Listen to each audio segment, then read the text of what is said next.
આપણા વિચારો અને આપણી લાગણીઓ એમની વચ્ચે શું સંબંધ છે? શું એવું બની શકે કે આ બંને એક જ હોય? ચાલો આજના આ વિશ્લેષણમાં આપણે આ જ ગૂંચ ઉકેલવાની કોશિશ કરીએ અને જોઈએ કે આપણું મન અને શરીર આ બંને ખરેખર એકબીજા સાથે કેવી રીતે જોડાયેલા છે. તો મુખ્ય સવાલ એ છે કે આપણા વિચારો અને આપણી લાગણીઓ શું એ સાચે જ અલગ છે? જુઓ, મોટાભાગે આપણને એવું જ લાગે છે નહીં કે તર્ક એક બાજુ છે અને ભાવનાઓ સાવ બીજી જ દુનિયા છે. પણ શું સાચે જેવું છે? ચાલો આ સવાલમાં થોડા ઊંડા ઉતરીએ. સામાન્ય રીતે આપણે આ બે દુનિયાને એકદમ અલગ કરીને જોઈએ છીએ. એક તરફ છે આપણા વિચારો, જે આપણને લાગે છે કે એકદમ તાર્કિક છે, વ્યવસ્થિત છે. આ થઈ આપણા મનની દુનિયા. અને પછી બીજી તરફ છે આપણી લાગણીઓ, જે ઘણીવાર અવ્યવસ્થિત હોય છે, શારીરિક હોય છે. આને આપણે શરીરની દુનિયા કહી શકીએ. આખા વિશ્લેષણમાં આપણે એ જ સમજવાના છીએ કે આ બે દુનિયા જે અલગ લાગે છે તે ખરેખર એકબીજા સાથે કેવી રીતે ગૂંથાયેલી છે. તો ચાલો આપણી આ તપાસના પહેલા ભાગમાં જઈએ. અહીં આપણે એ ક્ષણોની વાત કરીશું જ્યારે આપણે કોઈક બાબતમાં ફસાઈ જઈએ છીએ, અટવાઈ જઈએ છીએ, જેને ફિલોસોફર ડેવિડ ડોઇશ હેંગઅપ્સ કહે છે. તો આ હેંગઅપ છે શું? સમજો કે એ એક એવી સમસ્યા છે જે વારે વારે પાછી આવે છે અને આપણને હેરાન કરે છે. અને મજાની વાત એ છે કે આમાં આપણી પોતાની વિચારવાની રીત જ આપણને ફસાવી રાખે છે. જો કોઈ વસ્તુ હેરાન જ ન કરતી હોય તો એની ચિંતા શું કામ કરવી? અને જો એ ક્યારેક જ થતી હોય તો બની શકે કે એ એની જાતે જ ઠીક થઈ જાય. પણ જ્યારે આપણે એક જ જગ્યાએ એક જ સમસ્યામાં વારંવાર અટકી જઈએ ત્યારે એ હેંગઅપ બની જાય છે. હવે ડેવિડ ડોઇશ આ હેંગઅપ્સને ઉકેલવા માટે એક બહુ જ અલગ રસ્તો બતાવે છે. એને સમજવા માટે ટ્રાફિક જામનું ઉદાહરણ લઈએ. કલ્પના કરો કે તમે મોટા ટ્રાફિક જામમાં ફસાયા છો. ત્યાં પોલીસ શું કરે છે? એ શોધવા નથી બેસતી કે જામ કોના કારણે થયો. ના, એનું મુખ્ય કામ છે ટ્રાફિકને ફરીથી ચાલુ કરવાનું. અને ઘણીવાર એવું બને છે કે ફક્ત એક ગાડીને સાઈડમાં કરવાથી આખો રસ્તો ખુલી જાય છે. બસ એવી જ રીતે હેંગઅપના મૂળ કારણમાં ઊંડા ઉતરવાને બદલે ક્યારેક ફક્ત આગળ વધવા માટે એક નાનું પગલું ભરવું જ પૂરતું હોય છે. સારું, આ તો થયો એક રસ્તો, પરોક્ષ રસ્તો. હવે એક બીજો રસ્તો જોઈએ, જે આનાથી બિલકુલ ઊંધો છે. આ રસ્તો કહે છે કે સમસ્યાના મૂળમાં ઊંડા ઉતરો. આ વિચાર મુજબ આપણો અવરોધ એ જ છે કે આપણે કોઈ લાગણીને પૂરેપૂરી અનુભવવા જ નથી માંગતા. આપણે એનાથી ડરીએ છીએ, એનાથી ભાગીએ છીએ. એટલે જો અવરોધ દૂર કરવો હોય તો એ લાગણીમાં ડૂબકી મારીને તેને પૂરેપૂરી અનુભવવી જ પડે. તો સવાલ એ થાય કે આપણે લાગણીઓનો સીધો સામનો કેમ નથી કરી શકતા? એનો જવાબ ડેવિડ ડોઇશના આ વાક્યમાં છુપાયેલો છે. એ કહે છે કે જે વસ્તુ આપણને અટકાવી રહી છે એ પોતે પણ સર્જનાત્મક છે. એટલે કે આપણી અંદર કોઈક કારણ છે, કોઈક સર્જનાત્મક કારણ છે જેના લીધે આપણે એ લાગણીને ટાળી રહ્યા છીએ. હવે જ્યારે આપણે એની સામે સીધા લડવા જઈએ છીએ ત્યારે આપણે આપણી જ સર્જનાત્મકતાના એક ભાગને બીજા ભાગ સામે લડાવીએ છીએ. અને આનાથી શું થાય? ફક્ત સંઘર્ષ વધે છે, દુઃખ વધે છે. ચાલો હવે મનની થોડી વધુ ઊંડાઈમાં જઈએ અને આપણા મનમાં જે સતત વાતો ચાલતી રહે છે એને સમજીએ, જેને આપણે મનનો અવાજ કહીએ છીએ. અને અહીં એક બહુ જ રસપ્રદ સવાલ ઊભો થાય છે. આપણા મનનો આ જે અવાજ છે, જે સતત આપણી ટીકા કરતો રહે છે, આપણને સલાહ આપતો રહે છે, શું એ ખરેખર સર્જનાત્મક છે? શું એ નવા વિચારો પેદા કરે છે?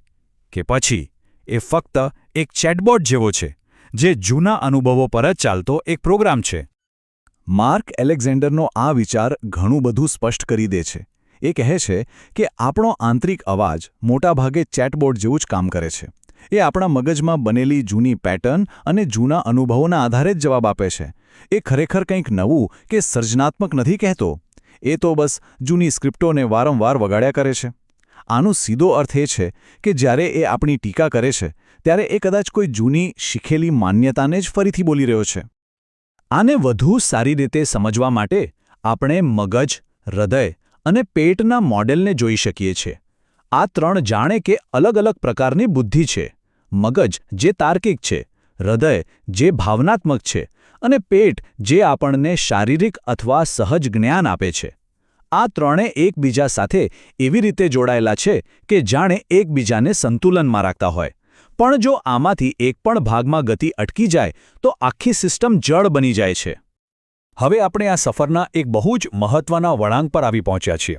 અહીં આપણે કેટલીક એવી શક્તિશાળી વાર્તાઓ સાંભળીશું જે સંવેદના અને પીડા વિશેની આપણી સમજને કદાચ હંમેશા માટે બદલી નાખશે. ચલો માઇગ્રેનનું ઉદાહરણ લઈએ. સામાન્ય રીતે આપણે માઇગ્રેન વિશે શું વિચારીએ? એક ભયંકર પીડા જેનાથી બસ બચવું છે. પણ શું થાય જો આપણે તેને એક અનુભવ તરીકે જોઈએ? એક એવો અનુભવ જેને શોધી શકાય, જેને સમજી શકાય.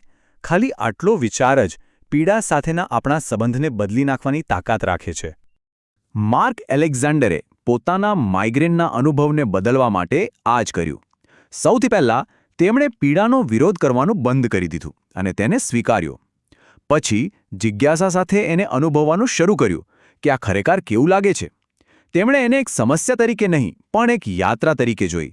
અને તમને જાણીને નવાઈ લાગશે પણ જે અસહ્ય પીડા હતી એ ધીમે ધીમે એક રસપ્રદ અનુભવમાં ફેરવાઈ ગઈ. આ શું બતાવે છે?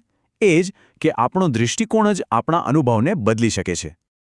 હવે આ વાર્તા સાંભળો ડેવિડ ડોઇચની. આનાથી ખબર પડશે કે આપણી માન્યતા, આપણો વિચાર શારીરિક સંવેદનાને કેવી રીતે દબાવી શકે છે. એકવાર એક ગરમ પાણીની કીટલીમાંથી પાણી રેડી રહ્યા હતા અને એમને પગ પર કંઈક ગરમ લાગ્યું. પણ એમના મગજે તરત જ એક થિયોરી બનાવી. અરે પાણી ત્યાં સુધી પહોંચી જ ન શકે, એ અશક્ય છે. અને આ વિચાર એટલો શક્તિશાળી હતો કે થોડી ક્ષણો માટે એમને કોઈ જ પીડા ન થઈ. એમને કંઈ અનુભવાયું જ નહીં. પણ જેવી એમને ખબર પડી કે પાણી ખરેખર એમના પગ પર પડી રહ્યું છે, તરત જ એમને પીડાનો અનુભવ થયો. આનો મતલબ શું થયો? આપણો અનુભવ સીધો નથી હોતો. એ હંમેશા આપણા વિચારોની ચાળણીમાંથી પસાર થઈને જ આપણા સુધી પહોંચે છે. તો આ બધી વાતો પરથી હવે આપણે અંતિમ તારણ પર આવી રહ્યા છીએ. અહીં આપણે બધી કડીઓને જોડીને એક એવા વિચારને સમજીશું જે આપણી આખી સમજને બદલી શકે છે. આ વાક્ય અર્થઘટન વિનાનો કોઈ અનુભવ હોતો નથી. આ જ આખા વિશ્લેષણનો સાર છે. ડેવિડ ડોઇશ કહે છે કે આપણે ક્યારેય કોઈપણ વસ્તુનો સીધો, શુદ્ધ અનુભવ નથી કરતા. દરેક સંવેદના, દરેક લાગણી આપણા મગજ દ્વારા એનું અર્થઘટન થયા પછી જ આપણા સુધી પહોંચે છે. હવે ડોઇશ વિચાર શબ્દને વધુ વ્યાપક બનાવવા માટે એક ખાસ શબ્દ વાપરે છે, અનુમાન અથવા કન્જેક્ચર. એમના મતે અનુમાન એટલે આપણી નર્વસ સિસ્ટમમાં રહેલી કોઈ પણ માહિતી જે કોઈ અસર કરી શકે. આમાં ફક્ત આપણા તાર્કિક વિચારો જ નથી આવતા, પણ શારીરિક સંવેદનાઓ, અચેતન લાગણીઓ બધું જ આવી જાય છે. આ બધું જ માહિતીનું એક સ્વરૂપ છે. અને અહીં આપણે આપણા મૂળ સવાલ પર પાછા આવીએ છીએ. જો આપણી શારીરિક સંવેદનાઓ અને આપણા તાર્કિક વિચારો બંને અનુમાન જ છે, તો એનો સીધો અર્થ એ થયો કે લાગણીઓ અને વિચારો વચ્ચેનો જે ભેદ આપણે માનીએ છીએ એ એક ભ્રમ છે. એ બંને એક જ પ્રક્રિયાના ભાગ છે. એ બધી વાર્તાઓ છે જે આપણું મન પોતાની જાતને દુનિયા વિશે કહે છે. તો અંતમાં આ એક વિચારવા જેવો પ્રશ્ન આપણી સામે આવે છે. જો આપણી પીડા, આપણો ડર, આપણો આનંદ આ બધું જ આપણા અર્થઘટનનું, આપણા વિચારોનું પરિણામ છે, તો એ આપણને એક અસાધારણ શક્તિ આપે છે. સવાલ એ છે કે આપણે આપણી જાતને કઈ વાર્તાઓ કહી રહ્યા છીએ અને શું આપણે વધુ સારી, વધુ ઉપયોગી વાર્તાઓ કહેવાનું પસંદ કરી શકીએ? આ સવાલ સાથે આપણે આજના વિશ્લેષણને અહીં વિરામ આપીએ છીએ.